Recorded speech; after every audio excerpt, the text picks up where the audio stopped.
रघुपति राघव राजा राम, पतित पावन सीताराम। रघुपति राघव राजा राम, पतित पावन सीताराम। ओम नमो जी गुरुमूर्ति स्वयं सिद्ध ज्ञान ज्योति, त्रिभुवनी चमके दीप्ती चैतन्य रूप। अंतर्बाह्य व्यापून असे, परी चर्मचक्षुते न दिसे, दिसे म्हणता चिपिसे साक्षित्वे होय। तुझे प्रकाशाचा विलास, निरसी अष्टधेचा भास, द्रष्टा आणि दृश्य यास स्वतेजी मिळवी।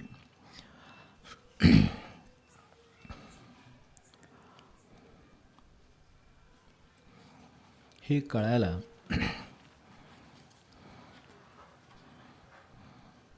त्या अर्थाने खूप काळ जातो। ही गोष्ट खरी आहे, करायला ते खरंच आहे म्हणायला पाहिजे। आपल्याला सोपं करून दिलं आहे किंवा आपल्या परीनं जो मार्ग चालायला आपल्या परिस्थितीत सोपं वाटतं तिथं आपण आहोत, पण तरीसुद्धा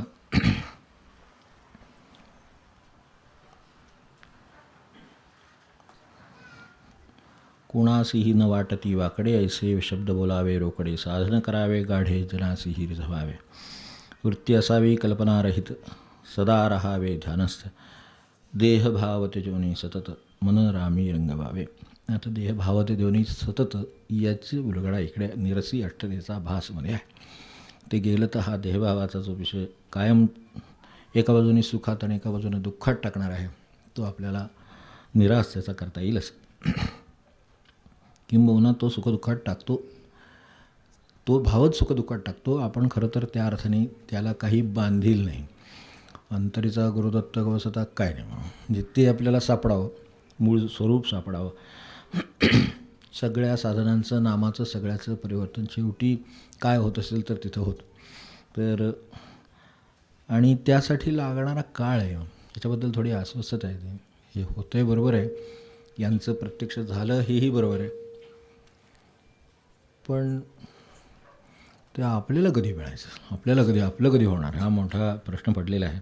म्हणून त्यासाठी हे दोन गोष्टी लक्षात ठेवायच्या ते पुढे आहेत। पाळण्या बाशिंग बांधले, वरात मिरवणी घरी आले, तत्क्षणी तया मूल झाले, ऐसी वार्ता न घडायची। एक आपल्याला कळावं असं सांगितलं, काही विवरणांची गरजच नाही, याही काळात त्याला पाहिजे। तदुपरी साधना वेणं बोलू नये आत्मज्ञान, हे या बाजूने एका बाजूने सांगितलं। शतकोटीचे काढोनी सार, ठीक आहे, आपली अशा अवस्था आहे। शतकोटीचे काढोनी सार, उमे सहज स्मरे शंकर, तेथे मानव बापुडे किंकर पाड काय त्यांचं। संपलं, आपल्याला स्पष्ट झाले की जिथं भगवान शंकरांना हे सगळं रामनाम कंठात घेऊन त्याचा अध्यास घेऊन त्याच्या साह्याने तगून राहावं लागतं। उमे सहज स्मरे शंकर, तेथे मानव बापुडे किंकर पाड काय त्यांचं।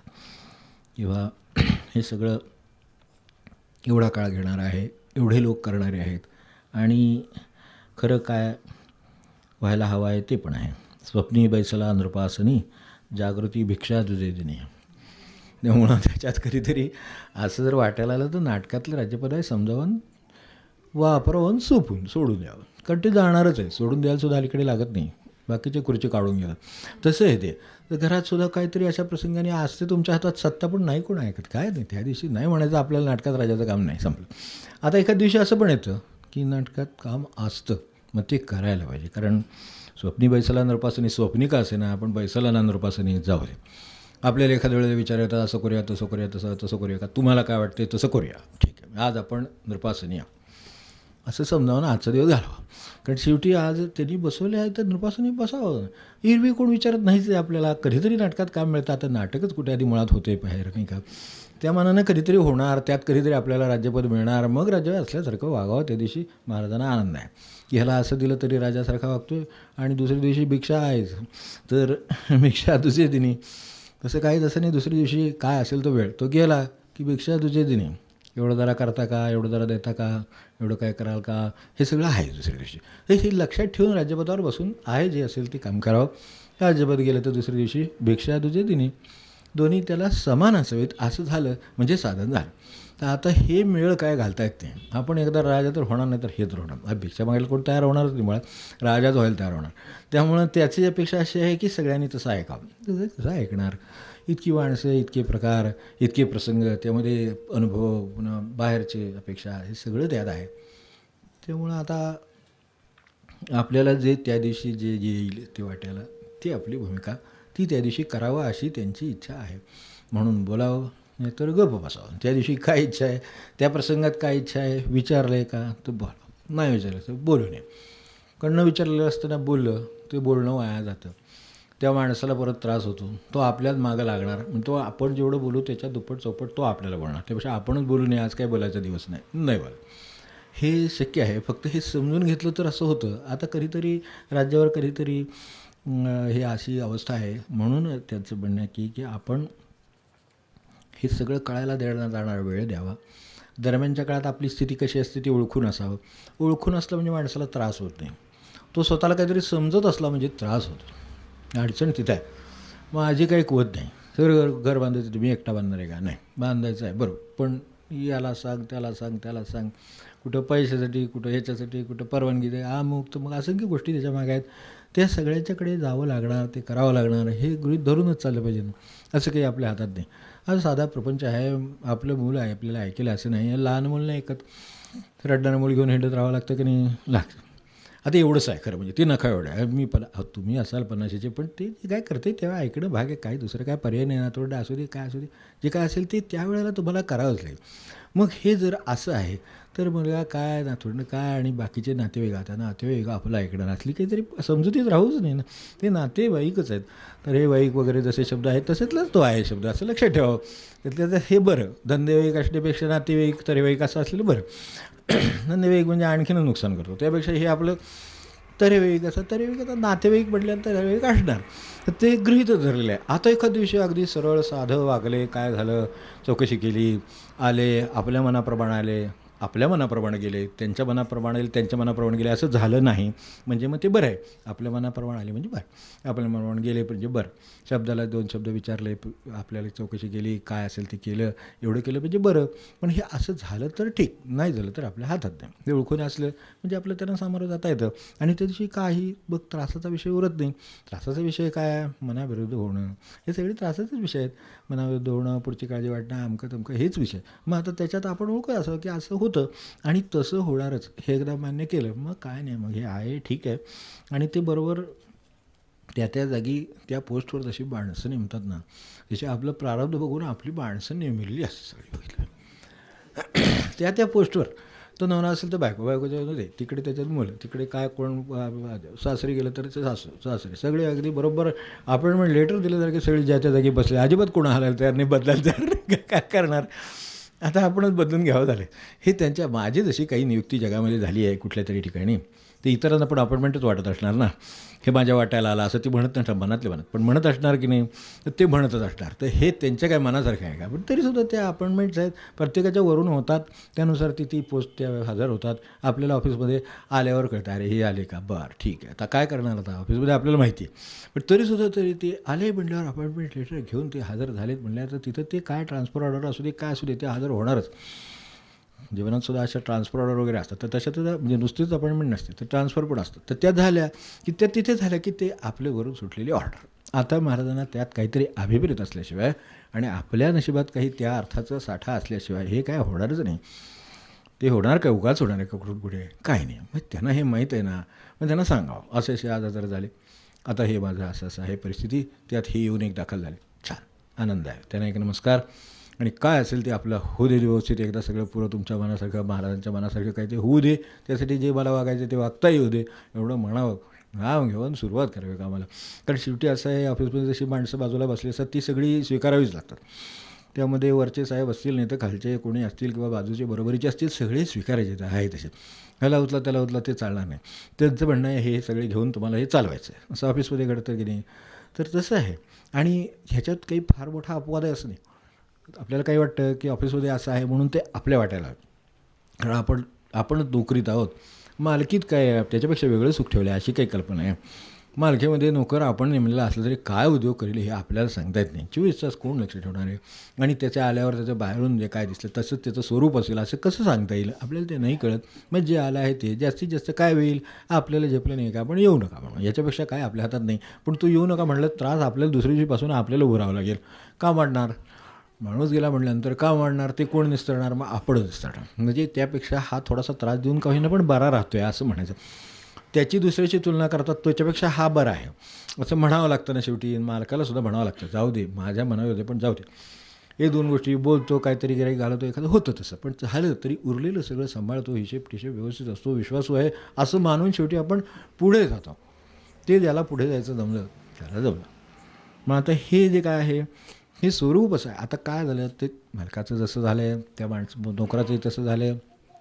तोही घरी जाऊन कदाचित पश्चाताप पाहत असेल, इथं कुठं नोकरीला हजर झालो असं त्यालाही वाटत असेल कदाचित. असंही होऊ शकेल. मालकीत नाही, नोकरीत नाही, कशात नाही, ज्या त्या ठिकाणी जिथे माणसं बरोबर बसली आहेत आणि त्यांची वेळ झाली तर ते जे काही देणं फेडणं असेल तर फेडणारच की. ट्रान्सफर होणं आलेला मनुष्य ट्रान्सफर होऊन जात नाही का? तसं माणसात नाही का ट्रान्सफर होत इकडे तिकडे, तसं होतंच. मग ते त्यावेळेला आपल्याला त्याचा काय रिलीफच जर वाटत असेल तर तो मिळतो. त्यामुळे तसे काही अगदी हे असेच्या असं राहणार आहे असं नाही.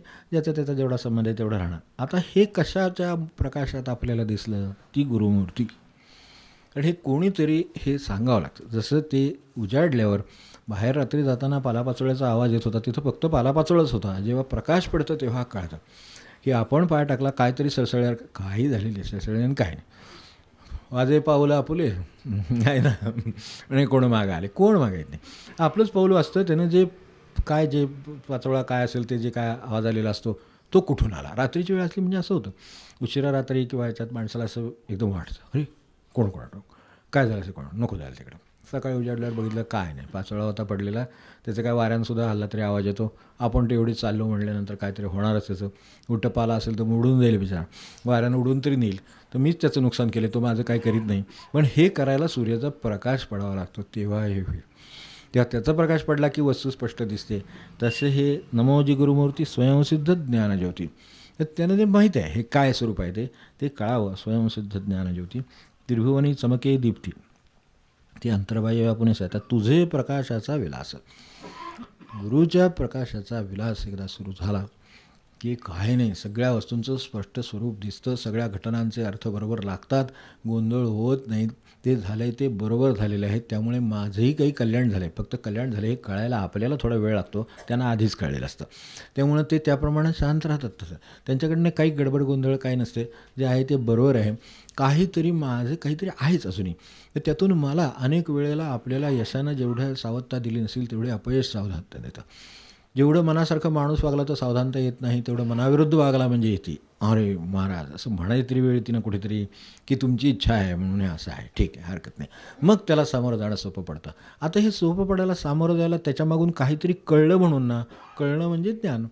ज्ञान याला ज्ञानप्रकाशच म्हणलेलं आहे नेहमी. तेव्हा ज्ञान होणं तर हे आपल्याला कळतं म्हणजे त्याच्याकडे बघण्याचा दृष्टिकोन येतो. यासाठी तो जो दृष्टिकोन आला ते दृष्टी आहेच. तर ती जी तिच्यात जो आपल्याला जो प्रकाश पडला तेव्हा दिसायला लागला. माळा रात्रीचं दिसत नाही असं नाही, रात्री तर दिसतंच ना. पण तरीसुद्धा ती भीती वाटतेच ना. ते चुकीचं वाटतं नाही, पावलावर काहीतरी तिथे आहे की काय असं वाटतं ना. बागोलुवा मुलांना लहान करत नाहीत का? पण नंतर ते सांगतात नाही त्यात मीच आहे. आपण लहान मुलांचे बघितलं असेल बागोलुवा करून खेळत काहीतरी डोक्यावरनं पांघरून घेतलं ते घाबरतं म्हणे. अरे बाबा, म्हणजे जरा मोठा असले तरीसुद्धा ते असं काहीतरी एकदम झालं म्हणजे घाबरतं. ते काय कोणाटो. मग ते महाराज म्हणे तसं त्यांनी पांघरून काढलं डोक्यावरचं, हेच आहेत की बाबाच आहेत की आजोबाच आहेत की असं वाटतं एकदम. म्हणजे काहीच नाही त्याच्यामध्ये. म्हणजे काय ती व्यवस्था आहे आणि हा फक्त नाटकातला खेळ असल्यासारखं आहे हे एकदा लक्षात आलं. पण ते लक्षात यायला ते जसं त्यांनी पांघरून दूर करावं लागतं. याला दृष्टी असली तरी पांघरुणामुळं मूळ जे स्वरूप आहे ते दिसत नाही.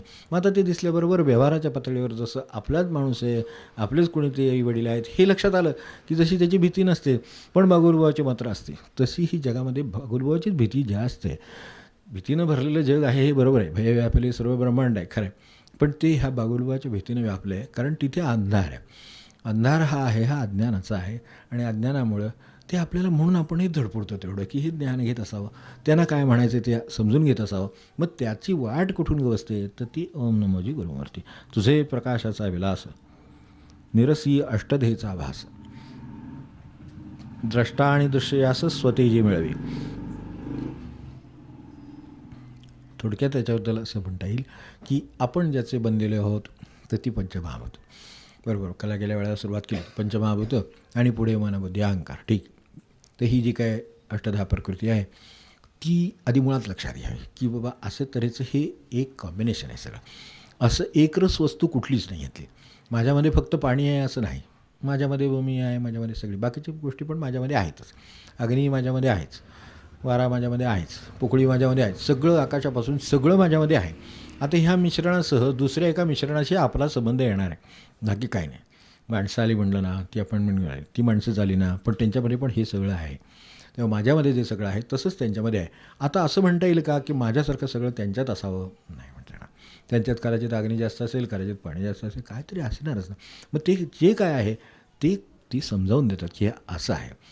ही अष्टधा प्रकृतीमुळं, हे मिश्रणामुळं, त्याचं प्रमाण नकळत असल्यामुळं आपल्याला त्याचं ते बागुलबावासारखं वाटतं की हे माझ्या मुळावर आले, ह्यांच्यामुळं त्रास झाला, त्याच्यामुळं अमुक झाला, ह्यांच्यामुळं असं आलं. काय त्यांच्यामुळं काय नाही, प्रकृतीत फरक आहेत. त्या प्रकृतीच्या फरकामुळे त्रास होतो.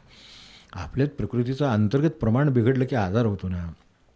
साधं काही जे म्हणजे ज्या पद्धतीनं प्रकृती बनली आहे किंवा आजारांचं कफ वात पित्त वगैरे त्याचे कुठेतरी इम्बॅलन्स झाला की माणसाला त्या माणसाला आजार होतो. आता आजार होतो ते प्रकृती बिघडते की त्रास सुरू होतो, मग माणसाला ते सहन होत नाही, मग तो ओरडतो. महाराजांच्या नावांचं त्यांचं असलं तर त्यांच्या नावाने ओरडतो, नाही तर कुणाच्या तरी नावाने ओरडतो. ह्यांच्यामुळे झालं, त्यांच्यामुळे तर काय, त्यांच्यामुळे काय झालेलं नाही.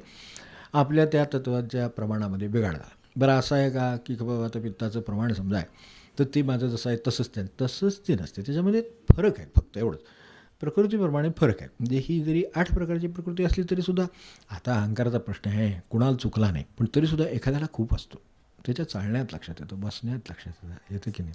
म्हणून तो शरण जायला अवघड जातं, काहींना शरण जायला सोपं जातं, कारण त्यांच्याकडे भाव आहे, त्याचं प्रमाण जास्त आहे, अहंकाराचं प्रमाण कमी आहे.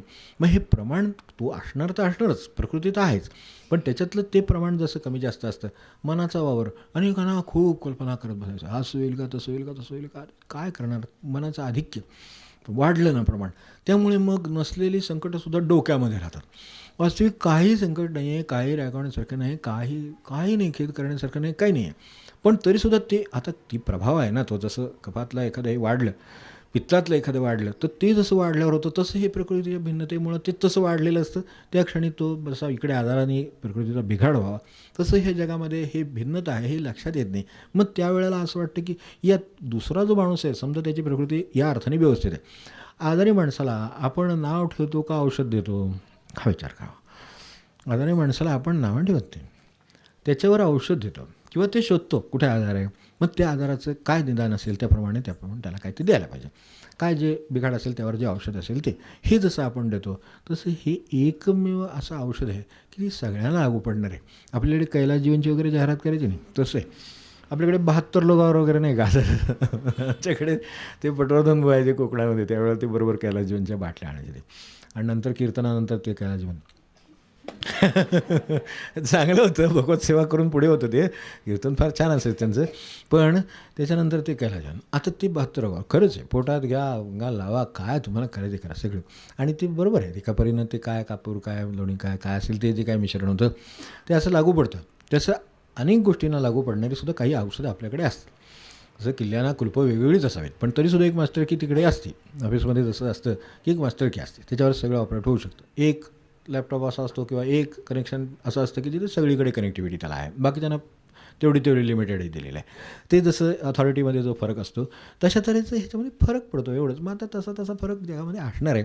तो जो काही फरक आहे तो कशामुळे ओळखा. आता जिथे आपल्याला समजा आजारी पडलो, तो दुसऱ्याने तुम्ही कसं आजारी पडता म्हणून म्हटलं तर काय, आता तुम्ही काय पडणार नाही का असं विचारणार माणूस. मनात येतं, विचारता येतं, असं नाही. मला त्रास झाला, मला खोकला लागला, बाकीच्यांना त्रास झाला ते म्हणणार त्यांना खोकला झाला, ते आम्हाला आपल्याला झोप नाही, त्यामुळे अमुक नाही तमुक नाही, असं नसते. त्यांना खोकला झाला म्हणजे बिघाड आहे, आपल्याला होणार नाही असं आहे का, काही लिहून देण्यासारखं आहे का याच्यामध्ये? काय नाही, आपण काही म्हणू शकत नाही. दुसऱ्या दिवशी ज्याला दोष दिला त्याच्यापेक्षा जास्त आपल्याला खोकला लागला, मग काय कराल? काही नाही करू शकत. म्हणजे हा बिघाड आहे, त्याच्यावर आपण दोष देत नाही. आपल्याला जसं दुसऱ्यांनी दोष देऊ नये असं वाटतं तसंच त्याला दोष देण्यात काही अर्थ नाही. यावेळेला काहीतरी प्रमाण बिघडलं आहे, ते बिघडलेलं दुरुस्त झालं, माणूस दुरुस्त झाला, जसं आहे तसं आहे. आता आहे तसा आहे, हां, तो आपल्यासारखा नाही होणार, आपल्या मनासारखा वगैरे वागणार नाही. तो फक्त आजारी होता, तो बरा झाला, एवढाच फरक पडेल. मग आता बरा झाल्यानंतर पूर्वीसारखा होणार, आता पूर्वीसारखा म्हणजे जसं आपल्या पूर्वीचं आहे तसंच. म्हणजे दुसऱ्या दिवशीपासून ते रागवायला लागणार की हो, रागवायला लागणार मनुष्य आहे, आजारी पडला, काही रागवत वगैरे नाही, मुकाट्याने हात जोडून मागून घेतो सगळं. बरोबर आहे, कारण आता त्याचा बिघाड आहे, त्याला ते आता हा बिघाड कळायला काय फार हे लागत नाही. मग त्यामुळं ते सगळं अहंकार वगैरे त्यावेळेला सगळे म्हणजे पॅरामीटर खाली येतात, एकदम अहंकार एकदम खाली येतो त्यावेळेला. एरबी मी कोणाचं काय ते काय नसते त्यावेळेला. एवढं देता का, तेवढं देता का, डॉक्टरनं बोलवता का, अमुक करता का, अगदी क्षीण होतो माणूस. मग त्यावेळेला ते अहंकार कसा खाली येतो, किती बिघाड झाला की ते अशा अर्थाने खाली येतो. तर तसं आता तो नॉर्मल झाला, तो बरा झाला, मग तो ओरडायला लागणार की नेहमीसारखा परत. मग आता काय बरा करू नये असं म्हणावं का, नाही, त्यांनी बरं होणं आवश्यक आहे. कारण बरं झाल्यानंतरचा जो माझा ऋणांमधला आहे तेव्हा संपणार आहे. हे आणखीन नवीनच क्रम निर्माण झालेले आहे. ते एकदा जागेवर येऊ दे, तो चांगला नेहमीसारखा आरडाओरडा करायला लागू दे, म्हणजे तो नॉर्मल झाला असं आपण म्हणणार की नाही. एखादा, आणि हे बिघाडाचं राहू द्या, पण एखादा अगदी नेहमी आरडाओरडा करणारा एखाद्याच्या अंगावर जाणारा माणूस आहे आणि शांत बसले दिवसभर, मग कसं होणार आपल्याला चैन पडत नाही. कारण आपल्याला थोडं 4 शब्द ऐकायची सवय झालेली असते आणि मग त्याच्यातले 2 शब्द बोलायची पण सवय झालेली असते, किंवा दुसऱ्याकडे ते बोलायची सवय झालेली असते. ह्या सगळ्या सवयीनं ते अडथळा होतो. मग अशा वेळेला तो जो शांत बसलेला आहे तो खरं म्हणजे बरोबर आहे. त्याला जर सापडलं ना खरं, तर मनुष्य शांतच बसेल. त्याला जर मूळ कळलं की ह्या प्रकृतीतला फरक आहे, आपल्याही प्रकृतीमध्ये काही फरक आहे, तर त्याच्यासाठी आपल्याला हा उतार आहे. औषधावर उतारा काहीतरी असतो, ह्याच्यावर आजारावर तसं उतारा दे. आपण आपलं मौन पाळावं, शांत राहावं. ह्याने हळूहळू ते कधीतरी, राग म्हणजे आग आहे होती असं नाही का, त्यामुळे ती हळूहळू कधीतरी शांत व्हायला पाहिजे. त्यावेळेला ती शांत झाली की त्याला शांतीचा आनंद मिळतो. त्यासाठी त्याच्याकडे बघायचं. कारण आपण शांत असल्यावर भगवंतच जसं पाण्याचं आहे, पाणी स्थिर असल्याशिवाय कुठलं प्रतिबिंब स्थिर आहे मला सांगा.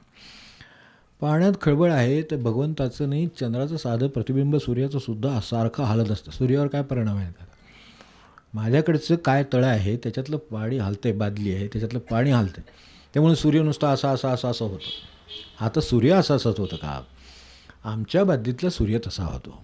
तसं हे जे आहे हे प्रतिबिंबात्मक काम चाललेलं आहे. आमच्याकडे त्या अर्थाने वेगळं काही अस्तित्व नाही आहे, फक्त आमच्याकडे बादली आहे म्हणून सूर्याचं प्रतिबिंब पडतं. ती समजा बादलीत पाणी जरी शांत झालं, खळबळ असली तर नाही होणं. त्या सरोवरात खळबळ असली तर प्रतिबिंब दिसत नाही. तसं ही खळबळ इथलीच आहे आणि ही इथेच संपणार. कारण ती खळबळ एकदा शांत झाली आणि पाणी शांत झालं, सूर्य असू नये तर चंद्र असू नये झाड असो, अगदी जसंच्या तसं फोटो काढावा, तिकडे बघावं आणि इकडे बघावं सारखं वाटतं, इतकं सारखं होऊ शकतं. मग आपल्यातला जेव्हा फक्त परमात्मा जागा राहतो आणि बाकी सगळं शांत होतं, त्यावेळेला तितकंच स्वच्छ प्रतिबिंब जितकं भगवंताकडे आहे, जेवढं सूर्याकडे आहे तसं दिसावं, हा सूर्य का तो सूर्य असं म्हणावं, अशी परिस्थिती, तो भगवंत का हा भगवंत म्हणावं असं आहे. तसंही यांच्याकडे आहे. म्हणून महाराजांच्याकडे गेल्यानंतर आणखीन काही भगवंताचं काय प्रश्नच राहत नाही. आपल्याला ते ग्रस्त म्हणाले ना तिथे गेल्यानंतर की आम्ही आता हे जाता तिकडं, तर त्यांच्या काळातली गोष्ट आहे ना की तिथं गेले आणि आता पुढे काय कार्यक्रम, आता निघाला परत, आता कुठल्या गाडीनं कसं जाणार, काय करणार. मग ते म्हणले नाही, ते जवळ आपलं शंकराचं देवस्थान आहे, तर ते म्हणले आता आम्ही असं करणार, तिकडून तिकडं जाणार, देवडीला जाणार, तिथून याला जाणार, मग आम्ही घरी जाणार. महाराज म्हणले काय हरकत नाही, का तुमचं ठरलं असेल तसं करा, फक्त ज्याचं इथे येऊन समाधान झालं नाही त्याचं तिथे येऊन समाधान होणार आहे का. त्यामुळं ज्याला इथं नाही आहे देव, तिथं त्याला सापडलं नाही, तो आणखीन देवाकडे जाऊन का त्याचं समाधान होणार, तिथे त्याला इथे नाही मिळालं तिथे मिळणार नाही. हे त्यांनी हळूच दाखवून दिलेले फक्त, की जिथं महाराजांच्याकडे आल्यावर समाधान झालं नाही तर त्याचं आणखीन कुठे जाऊन होणार आहे. कारण पुन्हा त्याला इथं समाधानात जी अडचण आहे ती मनाची आहे, ती तिथं गेलं तरी तीच अडचण असणार आहे. त्यामुळे ती अडचण बरोबर घेऊन जर आपण फिरत असलो तर ती अडचण मन काय आपल्याबरोबर घेऊन फिरायचं, त्यामुळे ते तसंच तिकडे येणार. मग इथे ज्याला जे समाधान नाही मिळालं तर तिथे मिळणार नाही. म्हणजे ही घटनाच मुळात समजून घेते की मनबुद्धी अहंकार काय आहे, जी बुद्धी चालवली आणि मला समाधीत असतील कसे, मग ते उत्तर देतील का, मग माझं त्यांना कळेल का. आता ही बुद्धीच आपली आढळली ना. म्हणजे तात्या बोलतं ते वाणी रूपाने बोलल्यावर यांना भाऊसाहेबांना सांगितलं, एका वाक्यात ती काय म्हणाले भाऊसाहेब, की काय त्याच्यात काय विशेष नाही म्हणले, महाराजांना काय अवघड आहे म्हणजे मूळ श्रद्धा कुठे, की महाराजांना काय अवघड आहे. ते म्हणजे दगडातून बोलतील, तात्या तर माणूस आहे, त्याच्या तोंडून बोलायला त्यांना काय अवघड आहे. आता हे ज्याला पक्क साधले त्याला साधलं. मधली त्यांना जी दिसते आपल्याला शरीराची आकृती दिसते, तो मनुष्य दिसतो, त्याच्याबरोबर त्याचं क्वालिफिकेशन, त्याच्या काय स्वभाव, सगळ्या असंख्य अडचणी, त्याच्या ठिकाणी महाराज कसे बोलतील, तर ते कसे आत्मज्ञानी होतील अशी शंका नाही ना. कारण ज्यांच्या सत्तेनं चालतंय तर त्यांच्या सत्तेनं हे पण होऊ शकतं. त्यामुळं ते त्यांचं आत्मज्ञान असो नाहीतर ते त्यांच्या तोंडून बोलत होतं, त्यांना काय फरक पडला नाही. त्यांच्या दृष्टीनं महाराज तेच सगळे महाराजच आहेत त्यांच्या दृष्टीनं. असं असल्यानंतर मग तुम्हाला निराश झाला म्हणजे काय झालं, मग आपल्याला जे इथे अष्टधा प्रकृतीचा निरास, प्रत्येकजण ह्या 8 गोष्टींनी बनला, त्यात कमी जास्तपणा आहे, पण त्यांच्या दृष्टीने मुळातच ते प्रतिबिंबासारखं आहे. त्यामुळं मूळ सूर्याकडे बघा, प्रतिबिंबाकडे बघायची काय आवश्यकताच नाही. ते जसं तिथे अंतरंग असेल, जसं मन असेल, जसं पाणी असेल, तसं ते सगळं प्रतिबिंब हलतं, मोठं होईल, लहान होईल, आपल्याला वाटेल त्या प्रमाणात ते दिसेल. ते जे काय सगळं आहे, हा भास म्हटलं. भास म्हणजे काय आहे, आपल्याकडे याला अनुभव म्हणलेला नाही. अष्टदेचा भास तो सुद्धा, हे सगळं आपण म्हणतो आहे, पण ते हे सगळं आहे म्हणून त्याच्या पलीकडे मी आहे असं परत सांगतात. ही प्रकृती मी निर्माण केली. तुम्हाला जी समोर दिसतं आहे, तर ते झाड असो, तुम्ही त्याला नाव काही द्या. आता भाषा बदलली की त्याचं शब्द बदलतो की नाही, म्हणजे त्याचं नेमिंग प्रोसेस आहे. तर ते जे एकदा त्याला नाव दिलेले, तर दुसरं नाव देतात, तिसरं नाव देतात, चौथं देतात, दुसरा एखाद्याला हे म्हणत असेल. आपल्याकडे ते भाज्यातून फळात होत नाही का, आमच्याकडे याला अमुक म्हणतात. होय, तुम्ही तिथे राहता तिथे म्हणतात, आता इथे हे म्हणतात, मग इथे हे म्हटलं तरी वस्तू तीच राहिली ना. मग तसं हे जे आहे, हे आमच्या ह्यानं सगळं आम्ही ही विभागणी केली आहे. मूळ वस्तू तीच आहे आणि त्याच्या अंतरंगातली वस्तू सारखीच आहे. त्यामध्ये प्रकृतीच्या दृष्टीनं फरक असेल, हा, की काही प्रमाणात फरक असेल, पण इकडे जो आहे ना, त्यातली मूळ वस्तू काय आहे ती ओळखली म्हणून त्याच्यावर ते प्रकाश टाकायसारखा. ते सगळं मधलं जाऊ दे, मी माझं जाऊ दे, ते गेलं एकदा की तुमच्या लक्षात येईल फक्त भगवंतच आहे. माणसातलं सगळं जसं 1 10 आहे, तर त्यातनं एक वजा करत गेलं तर सगळे 9 वजा केल्यावर शेवटी एकच उरतं. तसं आहे. त्यामुळं सगळं वजा केल्यावर काय राहतं, एक भगवंत राहतो. आता ते आम्ही जे शून्याचा गोंधळ करून ठेवला आहे, तेवढं शून्य पुसावं म्हणजे मागचा एक दिसायला लागतो. मग ते आधी एक दिसला पाहिजे, शून्य दिसलं पाहिजे, त्यातलं अंतर किती आहे ते कळलं पाहिजे. पुसत गेलं की वजा करत गेलं जगातलं. कारण असं आपण साधा एक विचार करून थांबू, जास्त मग आपल्याला काही त्रास देत नाही. पण हे आता एवढं सगळं आहे. आता ह्याच्यात झाड आहे, पेड आहे, आमका आहे, घर आहे, माणूस आहे, अशी आहेत तशी आहेत, चांगली वागतात नाही वागतात, अमकं तमकं काय असेल ते, तर ती कोणी टिकणारी नाहीत ना.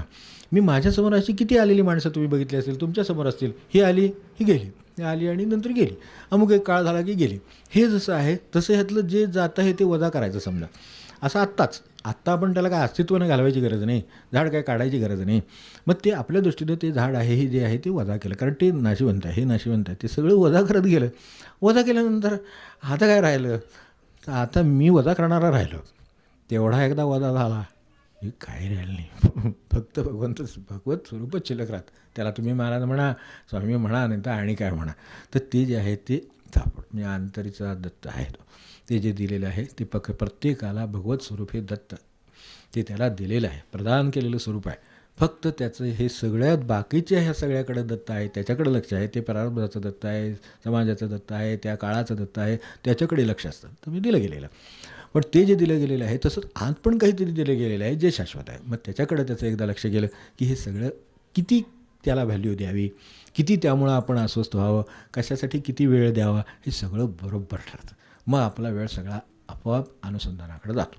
मग तो नामाच्या मार्गाने जातो म्हणून नाम सोपं, कारण नामाने स्मरण होतं म्हणून. निरसी म्हणजे निराश होणार कसा, मनुष्याचा तर निराश होणार नाही, झाडाचा निराश होणार नाही, पण कधीतरी होतो हे लक्षात येतं. म्हणजे याचा अर्थ ते शाश्वत नाही, उगाच त्याच्या मागे लागण्यात काही अर्थ नाही. ठीक आहे, व्यवहाराने आहे झाड, पाणी घालायला लागेल, आहे घर, त्याच्यात तुम्ही राहताय, तर त्याचं काय ते करावं लागेल, स्वच्छता ठेवावी लागेल, स्वच्छता असेल आणि काय असेल अपकीप मेंटेनन्स सगळं ते चालूच राहणार. मग तेवढंच, पण त्याच्यापेक्षा जास्त लक्ष मी त्या आज जे आहे जे शाश्वत आहे त्याच्यापेक्षा जास्त लक्ष त्याच्यावर काय घालणार नाही.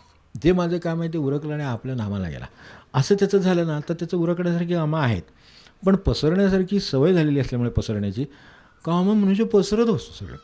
की एवढंसं काम आहे खरं. म्हणजे बघतोच आपण, स्वयंपाकच नाही का होत, ते 2 तासात होतं. नोकरीला असली ना म्हणजे बरोबर 8:30 आणि 9:30 सगळं आवरून गेले. तुमचे राहिले ते एखादं भांडं धुवायचं राहिले, कडेल टाकतात आणि जातात, म्हणतात संध्याकाळी आल्यावर धुतलं तरी चालेल. आता फारच काही ऑड असलं तर त्यात पाणी ओतून ठेवतील जाता.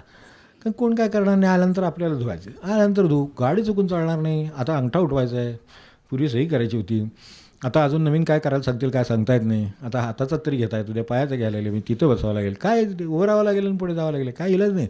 कसले कट्टी हे आता बदलायला लागले हळूहळू. मग ते म्हणणार आणि द्या, आपल्याकडे नाही का ते हाताची बोटं, 5 बोटाचे अंगठे द्या.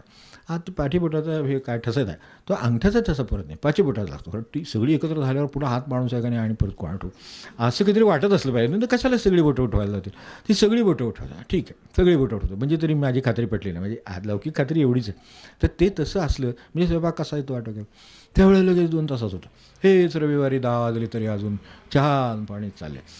आणि मग 12 वाजता कधीतरी त्या स्वयंपाकाचं, मग 1 वाजता निकाल लागणार, मग ते 2 वाजता काय मतमजणी आहे किती, पण असू दे, ते निकाल त्याचा होणार. मग ते 12-1 वाजता एक कळणार की आज काय करायचं ठरलं, त्याच्यावर सगळी चर्चा होऊन आता तीच माणसं, तेच पदार्थ, तेच स्वयंपाकघर, तोच काटा, ते सगळं करणाऱ्याचं नॉलेज, ते सगळं तेच. तरीसुद्धा ते आधी 8:30 9:30ला होते आणि नंतर तेच 12:30 वाजता. तर काय करावं आता त्यावेळेला? खरं म्हणजे असं आहे, हा कामाचा दिवस आहे असं गृहीत धरावं आणि करून टाकावं. 9:30ला सगळं होणार. आता 10 नंतर काय करणार हा ज्यांना प्रश्न आहे त्यांनी मात्र काही हात पडू नये. त्याने आपलं तेच वाढवीत राहावं, कारण काय शेवटी पसारा आहे प्रपंच, म्हणजे संस्कृती संसार आहे ना, तो वाढत जाणारी गोष्ट आहे. तर त्यामुळे ती वाढत जाणारी गोष्ट म्हणजे तेच करत बसावं. ज्यांना हे कळलेलं आहे, गुरुमूर्तीतून काहीतरी प्रकाश ज्यांना लाभलेला आहे, त्यांनी म्हणावं चला आजचा दिवस सुट्टीचा आहे, 9:30ला रुकून 10ला जपाला बस, 1 वाजता जेवायचं आहे. कारण हे दोघांचं एकमत होईलच असं काय सांगता येत नाही का. एकमत असतं बागे म्हटलं तसं, पण ते एकाचंच चालतं, त्यामुळे एक होतं. तर तसं जे आहे तसं असेल तर ठीकच आहे, कसं असेल त्या परिस्थितीप्रमाणे. तर ते जे काय होईल त्याने म्हणा ते आज काय रविवार आहे आणि आज पण 10 वाजता जेवायचं का, नको, आपण 1 वाजता जेवू निवांत. मध्ये काय करणार, ते पेपर वाढणार, टी व्ही बघणार, त्यांना काय करायचं करणार, फिरून येणार, मित्रमंडळी येणार, त्यांना मध्ये चहा द्यावा लागणार, सगळं होणार. त्यांचं होऊ द्या, आपले 3 तास जप झाला, काय लागलं चहा द्यायला, याच्या पलीकडे काही नाही. मग हे जर केलं तर 3 तास जपाला त्याला निदान त्या दिवसाचा फायदा तरी त्याला झाला. एरवी पळतोय मनुष्य, त्याला वेळ नाही म्हणून मान्य. आता 10-10 11-11 वाजतात माणसाने बघतोय आपण, आपल्याकडे परिस्थिती त्या मानाने बरी, पण शहरामध्ये महानगरामध्ये काय परिस्थिती आपल्याला माहिती आहे. त्या 11ला आणि 10ला परत आले तरी खूप आहे. मग आता असं असेल, पण ते 10-11ला परत येतात आणि आता 5 डे वीक असतो, मग त्यावेळेला त्यांना 2 दिवस नाही का मिळत, किंवा काय 2nd 4th असेल तर तसं नाही का मिळत. मग त्यावेळेला भरून काढायची, पण ती निराश झालेला असतं ह्या दृश्याचा, तरच ती होईल. म्हणून निरसी अष्टधा ही प्रकृती, हे सगळ्याचा निराश झालेला असला, बाकीच्या गोष्टींचं महत्त्व प्रमाणात आहे एवढं कळलेलं असलं, मनुष्य चटक्यानं उठून त्याच्या नामाला लागणार, त्याचं वाचन असेल ते करणार. मग हे सगळं करायचं आहे ते त्याला करता येईल, पण ज्याला हे कळलं, आणि हे कळतं कुठून, कसल्याही पद्धतीने कळो, ते आपल्याला दुसरीकडून कळलेलं असतं एवढं लक्षात ठेवावं. कसंही असं, आता एखादा ध्यान लावून बसला, तो पूर्वी पुण्य करून आला आहे म्हणून त्याला 5व्या वर्षी बुद्धी आहे आणि 10व्या वर्षी बुद्धी आहे, पण ते केलेलंच आहे पूर्वीचं, ते गुरु फॉलोअप करतात त्याचा, म्हणून त्यामुळे ते तिथं लगेच त्याला 12 आणि 15व्या वर्षी भेटतात. म्हणजे कारणच आहे, कारण ते त्याच्या मागून चालत आलेलेच आहे, त्यांचं लक्ष आहे याच्यावर. तर हा जीव इथं आहे, हा आता 12व्या वर्षी इथे जाऊ शकतो, 15व्या वर्षी इथे जाऊ शकतो, हे त्यांना लक्ष आहे त्याचं, म्हणून त्यांना ती उपलब्धता सगळी आहे. मग आता मी आजचं जर काम केलं तर मलाही अशीच उपलब्धता आहे. मला तर ते या जन्मात स्वमुक्त करायला देव भेटे याची नाही, हे जे काय आहे हे आहे, पण आपलं तशी तयारी असेल तर आहे. मी जर हे सगळं आहे, हेच खरं आहे म्हणलं असेल तर नाही होणार. मग निराश झाला तर आपल्याला लक्षात ठेवावं आणि मनाने ते, ह्यातसुद्धा भूमिका मनाने ओळखून राहायचं आहे. सुरुवातीला आपण बघितलं तसं, राजाची काय, नोकराची काय, काय जे असेल ते आपल्याला भूमिका करावं लागणार. मग मूळ खरं काय, तर राजा का भिक्षू आहे, खरं आहे. मग दुसऱ्या दिवशी भिक्षा, ते म्हटलं ते भिक्षा दुजेदिनी. मग तसं आपल्याला राहावं लागेल. हे जसं आपण ओळखून राहतो की हे नाटक आहे, त्याच्यामधली माझी भूमिका आहे, तिला काळ वेळ आहे, त्याप्रमाणे मी ती करणार, की झालं माझं काम, हे जसं होतं तसंच अजूनही मला खरी भूमिका माझी वेगळीच आहे, माझी स्थिती खरी वेगळीच आहे. ती ही जी माणसं सगळा संबंध आहे ह्याच्यावरती अवलंबून नाही आहे, ती खरी स्वतंत्रपणे आहे आणि ती सदैव आपल्याबरोबर आहे. तिचं त्याच्यावरच त्यांनी प्रकाश टाकला आहे, लक्ष तिकडे असू द्या म्हणजे झालं. बरं, आपल्याला कसं आहे, आपल्याला एक व्यवहार करताना दुसऱ्या व्यवहारात लक्ष ठेवायची सवय असते, प्रपंचात नसते का. तितक्यात मुलाचं रडलेलं ऐकू येतं, तितक्यात शेजारी दुसऱ्यांना काय म्हणले ते ऐकू येतं, हे सगळं आपल्याला ऐकू येतं. म्हणजे इकडे आपलं काम चालू असतं, इकडे स्वयंपाक चालू आहे, इकडे चालू आहे, पडलं का हो, तिकडे आंबा पडला का, तिकडे हे पडलं का, काहीतरी झाड पडलं का, काहीतरी माणसं तिथं बसून त्याला कळते. म्हणजे त्याच्याकडे ती पण शक्ती नाही आहे असं नाही. अष्टावधानी लोक नसतात का, तसे आपण निदान काहीतरी व्यवधान हे बाळगायची आपल्याला सवय आहे, तेवढे आपल्याला हे काम करता येतं. मग ते म्हणतात हे काम करताना राम म्हणा की काम ते कराच की, त्याला काय आता पर्याय नाही, तुम्ही घेऊन आला आहे सगळं, ते आता करणं भाग आहे. आता वाढवू नका म्हणतील व्याप, पण जे काय आहे तो सांभाळला पाहिजे. मग तसं सांभाळल्यानंतर ते सांभाळतानासुद्धा त्याला तिकडे लक्ष देता येतं, त्याला रामराम म्हणणं येतं, काय अवघड नाही. विठ्ठल विठ्ठल म्हणेल आणि स्वयंपाक, विठ्ठल म्हटलं आणि समजा आमची ती पळी ढवळली तर ती काय अडकती का माणसाची, नाही अडकत. तिथून काय आमटी शिजली नाही असं होतं का, किंवा काय भाजी ती झाली नाही असं होतं का. त्याने त्याच्या दुसऱ्याने टाकलेल्या भाजीचं आपल्याला इथं कळते, त्यांचा स्वयंपाकात जरा उशिरा सुरू झालेला दिसतो, हिथं पण एवढं व्यवधान आपल्याला आहे. तर रामाचं राहणं विठ्ठलाचं राहणं काय अवघड आहे का. मग ते त्याने फोडणी टाकताना राम म्हणून फोडणी टाकावं, काय आणखीन चांगलं होईल झालं तर, काय रामाची विठ्ठलाची काय कृपा त्याच्यामध्ये मिसळेल, म्हणून ते खरं त्याचा प्रसाद होऊ शकतो. आपल्या घरच्या अन्नाचा सुद्धा प्रसाद करण्याची कला माणसाकडे आहे, एवढी झेप त्याच्याकडे आहे. पण त्याच्यासाठी निरसी अष्टदहा प्रकृती ते काढूनच टाकलं पाहिजे. हे सगळं काय खरं नाही. हे जे म्हणतात मनबुद्धी अहंकार वगैरे सगळे मी तुमच्या चरणी वाहिले, मला काय माहीत नाही ते अहंकार वगैरे काय असेल ते तुमचं तुम्ही बघा. मी काय त्यात पडणार नाही, मी कशाचा अहंकार बी बाळगत नाही की तू गेला निघून. तर तसं जातं ते. फक्त त्याच्यासाठी अनुसंधान असलं म्हणजे राहतं. म्हणून अनुसंधान हे सार, म्हणून त्याला साधन हे नाम. आणि त्याचं आपल्या व्यवहारात रोजचा काय व्यवहारात आणता येईल ते रोजचा त्याचा व्यवहार वापर. की हे मला करतानासुद्धा गाडीला बसताना, किक मारताना, काय किल्ली देताना सगळीकडे आपल्याला हा राम आहे, हा पांडुरंग आहे, हा विठ्ठल आहे, काय आहे ते म्हणता येतं. फक्त ते त्यांनी सांगितल्यावर जरा पटतं. आपल्याला कुठं वाचलं तरी एवढा विश्वास बसत नाही, असं कुठं होतं. असं नाही होत, असं होतंच. म्हणून ते त्यांनी ओम नमोजी गुरुमूर्ती स्वयंसिद्ध ज्ञानज्योती. आम्ही स्वयंसिद्ध असतो तर हा काही प्रश्न आलाच नसता मुळातच. मला प्रकृतीची बाधा झालीच नसती या अर्थाने. ती भिन्न आहे, अमका आहे, माणसात भेद आहे, अमका तुम काय नाही. पण स्वयंसिद्ध असलं तर स्वयंसिद्ध ज्ञानज्योती आहे तिला काही आणखीन आता कुठून काय. सूर्याला रोज सकाळी आता तो काय 6:19 काय 6:37 असं असतं ते. मग 6:37ला आपण लगेच काढेल ते सूर्यप्रकाशित काही नाही, आपण काही करत नाही, त्याचा तो येतो जातो, तो प्रकाशितच आहे. तसं हे आता प्रकाशितच आहेत, हे सदैव प्रकाशित आहेत. म्हणून ते स्वयंसिद्ध ज्ञानज्योती म्हटले. आपल्याला कोणीतरी त्याचा दिवाला हे दिलं म्हणजे दीपे दीप उजळावा, तसं ते त्याच्याने दुसऱ्या ह्या दिव्याने आपला दिवा लावून घ्यावा लागतो. लावल्यानंतर आपल्याकडे प्रकाश आहे, पण तो त्याने लावल्यानंतर आहे. म्हणून ते स्वयंसिद्ध ज्ञानज्योती आणि आपली परिस्थिती याच्यामधला फरक ओळखला की त्यांचं महत्त्व कळलं आपल्याला. ते कळावं म्हणून त्यांनी सुरुवातीला हे म्हटलं की तुझे प्रकाशाचा विलास निरसी अष्टदेचा भास. त्यांनी माझी पणती लावून दिली, त्यात माझ्या म्हणजे ज्ञान ते लावून दिलं, ओळखायची विद्या दिली, ह्यांना महत्त्व द्यायचं किती ते कळलं. ते सगळं ठरल्यानंतर आता जे चाललं आहे ते तुझे प्रकाशाचा विलास निरसी अष्टदेचा भास. म्हणजे ते सिमिंगली ट्रू असं म्हणलेलं आहे त्याला. भास म्हणजे टू सीम, म्हणजे वाटणे, असणे नव्हे. असं ते खरं आहे असं वाटतं आपल्याला. अनेक माणसं खरी आहेत असं वाटतं, ती चांगली आहेत असं वाटतं. असं किती ठिकाणी धडक देऊन आलो आहे आपण. मला सांगा, आयुष्याचा आपापला विचार केला तरी कळतं. हा माझा चांगला मित्र आहे, ही माझी चांगली मित्र आहे, हा अमुक आहे तमुक आहे, सगळं वाटत असतं का. पण खरंच असेल असं सांगता येत नाही. किती म्हणतो तेवढ्या प्रमाणात असेल असंच सांगता येत नाही. तर ते त्यातलं कारण आहे. म्हणून हे स्वयंज्योती असली म्हणजे तिला दिसतं, त्याने दुसऱ्याने जरा प्रकाश टाकला म्हणजे त्याला दिसतं. तर त्यासाठी ती दुसऱ्याने आपल्याला जसा आपला दीप उजळून दिला की आपल्या घरामध्ये प्रकाश पडला, तसं आज प्रकाश पडतो. मग तो प्रकाश पडल्यानंतर त्या प्रकाशात आपली वाटचाल, आपली माणसांची व्हॅल्युएशन, आपले त्यांचे संबंध हे सगळं ठरतं. मग ते ठरवण्यासाठी त्यांनी ती कृपा करावी म्हणून त्यांना ती प्रार्थना, आणि त्यांनी ती कृपा केली याची नोंद इथं आहे. म्हणून ओम नमोजी गुरुमूर्ती. कारण इथून पुढे विवेक सदा ज्ञान वैराग्य साधी हा भाग समजून घ्यायचा आहे. तर ही भूमिका त्यांच्याबद्दलची आपली समजून आली पाहिजे. त्यासाठी स्वयंप्रकाश परंज्योती तेजी सहस्र सूर्यलपती उष्ण शीत विकार स्थिती मुळी नाही. उष्ण शीत विकार बघाशी म्हटलं तसं कफवातपित्त असे प्रकृतीचे आविष्कार आहेत सगळे. ते आपल्या ठिकाणी आहेत, इतरांच्या ठिकाणी आहेत, बाहेर सृष्टीमध्ये आहेत. सगळं असलं तरीसुद्धा या बाबतीत प्रकाश आणि दीप भिन्न ठाव नसे अल्प करिता ध्यानाचा संकल्प ध्येय ध्याता उरेज नाही. ऑब्झर्व बरोबर कृष्णमूर्ती म्हणले तसंच हे आहे. तर स्वयंप्रकाश परंज्योती तेजी सहस्र सूर्यलपती. त्यांची स्वयंप्रकाश ज्ञानज्योती म्हणजे गुरुच्या ठिकाणी काय आहे तर हे एवढं आहे की स्वयंप्रकाश आहेत, परंज्योती तेजी सहस्र सूर्य लपती. आपल्याला एक सूर्य 1 तासाने बघवत नाही. जे आपण उजाडाची वाट बघतो अरुणोदयासाठी वगैरे, काही माणसं नाही का ते असं कुठले ते पॉईंट असतात त्याच्या दोन बसतात वगैरे, इथंसुद्धा दिसतो खरं म्हणजे. पण तरीसुद्धा ते पॉईंटवर बसल्यावर जरा चांगला दिसत असेल कदाचित. मग ते पॉईंटवर बसतात. मग ते सनराईज सनसेट कुठले पॉईंट असेल तेच सनराईजच्या तिथे पॉईंटला बसले जातात. तर ते वर आलं की वाट बघत बसले असतात. कारण हातात ते काय बरोबर सगळं असतं साहित्य त्यातलं खायचं असतं ते एकदा उजाडलं म्हणजे. तर त्यामुळे तिथं बसतात. ते उजाडलं म्हणजे खायला मोकळे झाले. समजा 1 तासभर गेला उजाडलेत बसला तर ते तापायला लागतो, तो आपल्याला सहन होते त्याच्यामुळे लगेच एकदा जाऊया म्हणतात घरी. आता आला आहे एवढा आनंदाचं आहे, एवढं जर ते महत्त्वाचं आहे तर राहावं की 12 वाजेपर्यंत बसून तिथंच तसंच घाम येतो हे होते ते होते. आता लगेच आता ते चहा देऊन गरम करायची वेळ, तोपर्यंत गार देऊन शांत करायची वेळ आली. काय करणार, आपण या अवस्थेत वावरतो. तर त्यांचं महत्त्व ओळखून असं हो म्हणजे झालं तर ते आपल्याला कसं जमेल. यासाठी त्यांच्या सहस्र सूर्य म्हणजे त्यांनी म्हणताना काय भाषा वापरली, तेजी सहस्र सूर्य लपती.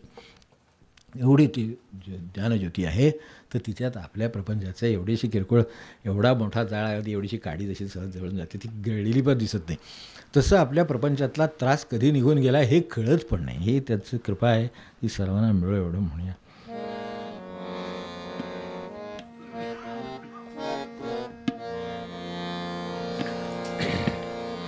जय जय रामकृष्ण हरि राम. जय जय रामकृष्ण हरि राम. जय जय रामकृष्ण हरि राम. रामकृष्ण हरि राम. रामकृष्ण हरि राम. जय जय रामकृष्ण हरि राम. जय जय रामकृष्ण हरि राम. रामकृष्ण हरि राम. रामकृष्ण हरि राम. जय जय रामकृष्ण हरि राम. जय जय रामकृष्ण हरि राम. रामकृष्ण हरि राम. रामकृष्ण हरि राम. जय जय रामकृष्ण हरि राम. जय जय रामकृष्ण हरि राम. जय जय रामकृष्ण हरि राम. जानकी जीवन स्मरण. जय जय राम.